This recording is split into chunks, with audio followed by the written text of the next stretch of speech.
భవాన్ భీష్మశ్చ కర్ణశ్చ కృపశ్చ సమితింజయః అశ్వత్థామా వికర్ణశ్చ సౌమదత్తిస్తథైవ చ. దుర్యోధనుడు ద్రోణాచార్యునితో ఇలా అంటున్నాడు: మీరు, భీష్ముడు, కర్ణుడు, యుద్ధంలో ఎప్పుడూ గెలిచే కృపాచార్యుడు, అశ్వత్థాముడు, వికర్ణుడు, అలాగే సౌమదత్తి కుమారుడు కూడా మావైపు ఉన్నారు. అంటే కౌరవుల సైన్యంలో కూడా మహాయోధులు ఉన్నారని దుర్యోధనుడు చెప్పుతున్నాడు. ఇప్పుడు దుర్యోధనుడు తన సైన్యంలో ఉన్న మహాయోధులను పరిచయం చేస్తున్నాడు. ఈ శ్లోకంలో దుర్యోధనుడు కొన్ని గొప్ప యోధులను ప్రస్తావిస్తున్నాడు. మొదటగా భీష్మ, కౌరవుల సైన్యానికి ప్రధాన ఆధారం.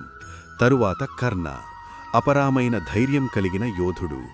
అలాగే కృప, అశ్వత్థామ వంటి మహారథులు కూడా ఉన్నారు. ఇది కౌరవుల సైన్యం కూడా చాలా శక్తివంతమైనదని చూపిస్తుంది. మన జీవితంలో కూడా ఇదే నిజం. కేవలం సంఖ్య కాదు, బలమైన వ్యక్తులుంటే శక్తి పెరుగుతుంది. కానీ ధర్మం లేకపోతే ఆ శక్తి నిలబడదు. శక్తి ఉండటం గొప్ప విషయం, కానీ ధర్మంతో ఉన్న శక్తి మాత్రమే నిజమైన విజయం ఇస్తుంది. జై శ్రీకృష్ణ.